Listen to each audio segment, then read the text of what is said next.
ជាខេត្តមួយក្នុងចំណោមខេត្តដែលមានចំនួនប្រជាជនច្រើនជាងគេក្នុងព្រះរាជាណាចក្រកម្ពុជាហើយក៏ជាខេត្តដែលមានដីមានជីជាតិច្រើនជាងគេផងដែរ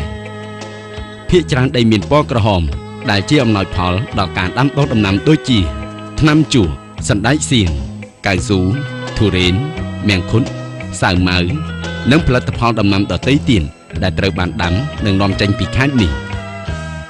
ក្នុងនោះដែរផ្លែទុរេនក៏ជាដំណាំផ្លែឈើជាទីពេញនិយម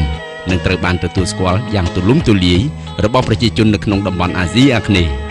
ថាជាផ្លែឈើដែលល្បីល្បាញជាងគេនិងជាទីពេញនិយមរបស់ប្រជាជនកម្ពុជាជាយូរមកហើយ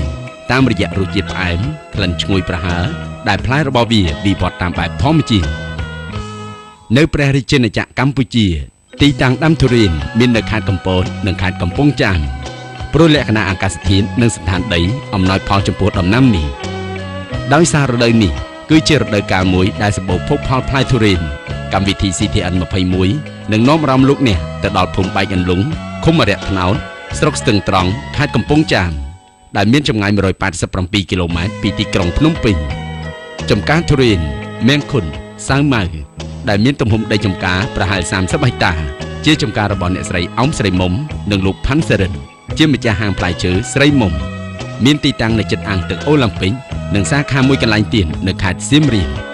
ជារៀងរាល់ឆ្នាំហាងលក់ផ្លែឈើស្រីមុំតែងតែមានដំណាំផ្លែឈើដែលបានដាំដុះនៅលើទឹកដីចំការរបស់ខ្លួនក្នុងមួយឆ្នាំទទួលបានទិន្នផល50ទៅ60តោនដើម្បីបញ្ជូនទៅលក់មិនតែប៉ុណ្ណោះចំនួននេះមិនទាន់គ្រប់តម្រូវការក្នុងមួយរដូវនៅឡើយទេ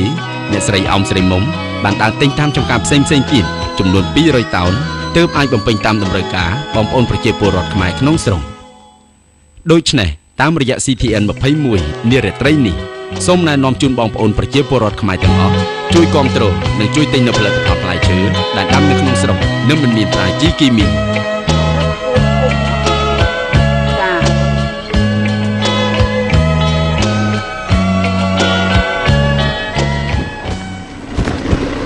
មកអូនចាលោកលោកស្រីអ្នកនាងកញ្ញាជាទីគោរពនិងជាទីមេត្រីចានេះគឺជាឆ្នាំទី3ហើយតាមរយៈកម្មវិធីសិតន21របស់យើងខ្ញុំដែលរួមដំណើរមកជាមួយនឹងបងស្រីមុំមកចំការផ្លែទុរេនចារបស់គាត់ចាខេត្តកំពង់ចាមចាឥឡូវថ្ងៃនេះសូមណែនាំជូនតួណាបងស្រីមុំស្គាល់អត់ស្គាល់ហើយអូនស្បែកកុងហើយស្បែកកុងស្បែកកុងចាថ្ងៃនេះវត្តមានបងអូនស្រីចាលីដាបានចូលរួមនៅក្នុងកម្មវិធីសិតន21របស់យើងខ្ញុំយ៉ាងមិនដែរអូនមកដល់ចការទុរេនអញ្ចឹងមានអារម្មណ៍ថាផ្លែហើយសប្បាយចិត្តមែនទែនពីព្រោះអីរដងធ្លាប់តែញ៉ាំផ្លែទុរេននៅទីក្រុងប៉ុន្តែលើកនេះគឺមកដល់ចំការទុរេននៅដល់ខេត្តកំពង់ចាមតែម្ដងចាត្រង់ចាបៃអន្លង់ចាឥឡូវបងមកត្រូវនាំពួកខ្ញុំទៅណាខ្លះនោះទឹកឡៃគេកាត់ទុរេនចាយើងធ្លាប់តែទទួលទានផ្លែទុរេនដ៏មានរសជាតិឆ្ងាញ់ចម្រុះដូចជានៅឯកន្លែងហាងផ្លែឈើរបស់បងស្រីមុំមិនអញ្ចឹងហ៎ចាគឺភាគច្រើនគឺគាត់យកពីចំការរបស់គាត់នៅខេត្តកំពង់ចាមស្រុកស្ទឹងត្រង់នេះចាឆ្នាំនេះយ៉ាងម៉េចដែរផ្លែទុរេនច្រើនជាងឆ្នាំមុនទេបងឆ្នាំនេះច្រើនហ៎បើនិយាយរូបណៃមើលនេះពេញដើមអញ្ចឹងចាឆ្នាំនេះវាដូចថាវាត្រជាក់ធាតុអាកាសដើមឆ្នាំវាត្រជាក់ចាអូចាអំណោយផលវាកាន់ផ្លែចាបងគាត់ថាចុងឆ្នាំវាក្តៅបន្តិចចាសំសួនទីនេះវិញជាទូទៅទុរេនទាំងអស់មានប្រមាណប្រភេទចានៅចំការនេះមានតែ2ប្រភេទ3ប្រភេទតែប្រភេទមួយទៀតនោះវា4-10ដើមមកយើងរស់គឺជាប្រភេទចំការទៅវាតិចចាតែច្រើនគឺមានតែ2ប្រភេទទេចាពូជសាច់លឿងហើយនិងពូជសាច់ទឹកដោះគោចាពូជសាច់លឿងហ្នឹងបានយកមកពីណាដែរពូជអាសាច់លឿងហ្នឹងនិយាយរួមយើងពូជទាំងអស់នេះខ្ញុំទិញកូនពីខេត្តកពតមកពូជសាច់លឿងហ្នឹងណាចាពូជគេហៅពូជឪខាចាចាហើយនេះយើងត្រឡប់ហៅពូជសាច់លឿងឪខាដូចគ្នានិយាយរួមទៅគាត់ថាយើងហៅតាមរបៀបផ្សេងចាអូនេះគេពងកាត់តារ៉េហ្នឹងមែនទេចាអានេះពងឆ្កឹះតកៅស្មានតែគេក៏អីចឹងណាចាឆ្កឹះដួងឆ្កឹះតកៅអីចឹងនេះគាត់គេថាគាត់អ្នកថែទាំមេកាគេហៅថាមេកាចាអូឃើញថាផ្លែច្រើនមែនតើក្នុងការដាំទុរេនពិបាកក្នុងការថែទាំអត់បងអូននិយាយរួមទៅដាំទុរេនពិបាកថែអញ្ចឹងហ៎ បបាក់ខានវាយ៉ាងម៉េចខ្លះដែរទៅមើលទី4បានមេការដូចថាជំនាញគាត់ចំណាប់អីចឹងអញ្ចឹងហ៎ហើយពណ៌មកគឺចឹងឆ្កឹះតកៅឆ្កឹះដួងអីចឹងបើចឹងដើមវាស៊ីអស់ងាប់អស់អូចាអ្វីដែលយើងការពារខ្លាំងជាងគេគឺតកៅដែលវាឡើងទុំលើដើមអីហ្នឹងមែនទេហ្នឹងហើយចានេះចាំឡើងកណ្ដាញ់ផ្លែត្រេនហ្នឹងវាមានរសជាតិផ្អែមដល់ពេលសាប់វាចូលចិត្តបើទៅចាចូលចិត្តនិយាយរួមចូលចិត្តជក់យកអីអញ្ចឹងចឹងបាច់ជាវាចេះតែមានទៅមានអីចឹងចាជាម្ចាស់ដើរថែទាំអីចឹងស្ទើរដួងស្ទើរទៅវាជួយចឹងណាចាបងចាហើយប្រហែលឆ្នាំបានយើងបានផលបងតាំងពីដាំមកទទួលផលដើមប៉ុណ្ណឹងដូចជា6ឆ្នាំនេះ6ឆ្នាំសម្រាប់បានដើមប៉ុណ្ណឹង6ឆ្នាំណាបងចការតារ៉េនេះសរុបទាំងអស់ប្រហែលហិកតាដែរតែសរុបទាំងអស់រួមទៅជាង30ហិកតាជាង30ហិកតាចាផ្គត់ផ្គង់សម្រាប់ទីផ្សារនៅក្នុងស្រុករដូវផ្លែតារ៉េនគ្រប់គ្រាន់ទេសម្រាប់ប្រជាជនខ្មែររបស់យើងដែលគាត់ចូលចិត្តទទួលទានផ្លែតារ៉េនចាបើសម្រាប់គ្រប់គុំវិញបើសិនជាអត់មានតារ៉េនមកទេចូលជាអាក្រក់ណាស់មិនគ្រប់ចាបន្តឥឡូវនេះបងអូនចិន្តាគឺស្រាប់ហើយទី1មួយថ្ងៃ20-30ឡានដល់ពេលអញ្ចឹងយើងពិបាកដែរពិបាកនឹងរកទីផ្សារទី1វាច្រើនអតិថិជនដូចថាគាត់អត់ទាន់យល់ដឹងច្បាស់ថាតារ៉េនពួកអីសំខាន់អ្នកដែលលក់គឺជាតែខ្សែបន្លំអីចឹងចាពេលយើងតារ៉េនខ្មែរយើងដល់ពេលដាក់លក់ទៅតម្លៃរៀងខ្ពស់បន្តិចផងគេគិតថាកន្លែងយើងហ្នឹងលក់ថ្លៃហ្មងអញ្ចឹងគេគិតថាតារ៉េនដែលយើងដាំដុះហ្នឹងវាដូចថាវាប្រើដោយជីធម្មជាតិវាដាំដុះប្រើកម្លាំងពលកម្មផ្ទាល់វាអត់មានវាថាយើងដឹងស្រាប់ហើយប្រទេសគេចិត្តថាគេប្រើសារគ្រប់រឿងគ្រឿងចាក់ដំណាំរបស់គេអត់ដែលដាំដុះតែធម្មជាតិដូចយើងទេធ្វើបញ្ជាដោយនិយាយរួមគេបញ្ជាដោយចិត្តគេចង់បានមានន័យថាដូចជាតារ៉េនយ៉ាងណាមិនដូចជាតារ៉េនមានរាល់ពេលរាល់ខែចាហើយបើចំណែកឯតារ៉េនខ្មែរយើងឲ្យដាំដុះនៅស្រុកខ្មែរយើងគឺបានតែមួយដៅម្ដងឯងចាតែផ្លែឈើប្រទេសខ្មែរយើងគឺមានតាមរដូវកាលមានតាមរដូវចារដូវតារ៉េនសាវម៉ាវចាកពីងរាជចាហើយដូចអញ្ចឹងហើយបានជាឥឡូវនេះដល់តែពេលតារ៉េនខ្មែរយើងនេះកំពុងតែពេញប្រមូលផលអញ្ចឹងណាចាហើយអាតារ៉េនគេក៏ពេញប្រមូលផលហើយដល់ពេលអញ្ចឹងទៅអាណាដែលវាសល់លេខ2លេខ3គេច្រានមកខ្មែរយើងបុកមួយអាតារ៉េនខ្មែរយើងបានជាបងចង់ជម្រាបហ្នឹងថាឥឡូវនេះតារ៉េនខ្មែរយើងនេះ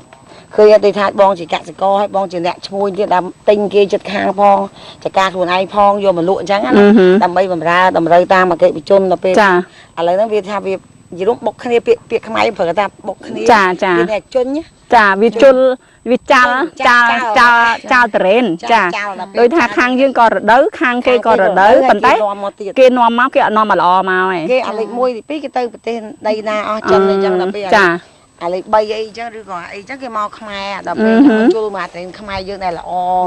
ដែលដាំដុះតែធម្មជាតិហ្នឹងដល់ពេលអាលក្ខណៈហ្នឹងហើយបានជាគេថាបងវាជួបប្រទេសកន្លែងហ្នឹងតិចចាបងហើយតម្លៃយ៉ាងម៉េចរបស់យើងថ្លៃជាងគេឬមួយក៏គេបើនិយាយរួមដូចបងជំរាបហើយរបស់ខ្មែរយើងទី1ដាំដុះដោយធម្មជាតិទី2រដូវម្ដងអញ្ចឹងតម្លៃរៀងខ្ពស់ជាងតារ៉េនដែលនាំមកពីប្រទេសខុសត្រូវគ្នាប្រហែលប៉ុនរៀលដែរបងនិយាយរួមរបស់ខ្មែរយើងបងនិយាយលេខ1 15000ហើយអាលេខចាបន្ទាប់មក12000 10000អញ្ចឹងហើយដល់ពេលអាតារ៉េនដែលនាំមកពីបរទេសគេលក់តម្លៃលេខ1ខ្ពស់ផុតលេខអីគេលក់12000ឧទាហរណ៍អញ្ចឹងចាតែគេដូចថាអ្នកខ្លះភាគច្រើនគេប្រាប់ត្រង់ទៅភាគអ្នកខ្លះទៅក៏ប្រាប់ថាតារ៉េនកំពង់ចាមអីចឹងទៅដល់ពេលអញ្ចឹងអាលក្ខណៈកន្លែងហ្នឹងហើយដែលធ្វើឲ្យអតិថិជនភាគច្រើនយល់ច្រឡំចានេះកម្មករពងកាប់តារ៉េនមែនទេបងចាហ្នឹងហើយគាត់កាប់ពុតកំពុងតែប្រមូលផលទី1កាប់តារ៉េនអាណាដែលចាស់យកទៅលក់មុនណាចារយៈពេលនៃការផ្លែដែលយើងត្រូវប្រមូលផលប្រហែលខែដែរបងអូនមួយចំការនិយាយរួមតារ៉េនខ្មែរយើងអស់រយៈពេលតែ2ខែ3ខែហ្នឹងគឺអស់អាលីងតែក្នុងមួយចំការប្រមូលតែ1ខែកន្លះហើយអូនតាអូតែ1ខែកន្លះត្រូវអស់ណាកន្លះអស់ហើយតែគ្រាន់ថាវាចេះវាតាមតំបន់តាមទីកន្លែងតាមចាបងចាដូចនៅខេត្តកំពង់ចាមអញ្ចឹង1ខែកន្លះខែកពតហ្នឹងគេប្រមូល1ខែទៀតទៅខែផ្សេងក្រោយជាន់គ្នាប្រហែលកន្លះខែអីទេចាអូនេះអ្នកចាប់តារ៉េនចាហើយធ្វើម៉េចដឹងថាតារ៉េនចាស់តារ៉េនអីទៅអូនគោះវាលឺសូមមកទៅវាស្រាលមួយចាប់ម្ដង2ហ្មងអីចាប់ម្ដង2អញ្ចឹងហ្មងមកដើមអូនឡានេះមកដើមកាត់10ផ្លែហើយ5ផ្លែហើយទៅក្នុងបច្ចការអូនឯងគឺរាប់ពាន់ដើមហើយអូនឯងគុណនោះមកផ្លែហើយអញ្ចឹងយកលក់ទីផ្សារតែយើងលក់មិនទាន់ចាប់ណាចាត្រូវហើយបងចាអានេះយើងកាត់ទៅទុកតែរយៈពេល2ថ្ងៃអីទេយប់ខ្លះមួយយប់ ខ្លះទុំភ្លាមទៀតបងអានេះមើលហើយខ្លះតែក៏ទុំភ្លាមអញ្ចឹងណា ចា អាយរុំ មកដើមនេះផ្លែច្រើនជាងគេនេះណា មកដើម50 60 មកដើម50 60ផ្លែ ចា20 30 40តាមដើមអញ្ចឹងដើមណាកាន់ច្រើនទៅក៏ច្រើនអញ្ចឹងទៅ ចាចានេះបើសិនជាអ្នកអត់ជំនាញដឹងអត់ចេះគាស់ចេះតែកាត់អត់បានទេមែនទេបង ចាសំខាន់អ្នកជំនាញនេះថានិយាយរួមដូចជាបងអញ្ចឹងដូចថាលក់តរ៉េនជាង20ឆ្នាំហើយដល់ពេលយើងមើលដឹងហើយមើលតាំងអាណាយើងចាស់អាណាយើងខ្ចីអញ្ចឹងណា ចា សំខាន់បើតែចេះលក់តរ៉េនចេះលក់ទៅមិនចេះតែលក់បានស្រួលដល់យើងមើលដឹងទៀត និយាយទៅមិញឃើញគាត់ត្រេនខ្លះគាត់កាត់តែដៃមួយហ្នឹងអូន អូនគាត់ជំនាញហ្នឹងទៅមានតាំងពីក្រងមានតាំងពីសមោច ចា ពីរួមមានគ្រប់ភេទបានន័យថាយើងទុកឲ្យវាមានរស់នៅបានចោះយើងសកាត់ឆ្កឹះវាចេញអញ្ចឹងណា ចាចា ចាយើងមិនចង់និយាយថាធ្វើទៅយើងធ្វើតាមធម្មជាតិ តាមធម្មជាតិចា ពីព្រោះពេលតែគេគេតែបោះភពទៅគេត្រូវការគិតពីសុខភាពគេ ចាចាចាកម្មករទាំងអស់ប្រហែលអ្នកទៅបង ចាកាត់ផ្លែតរ៉េនហ្នឹងវា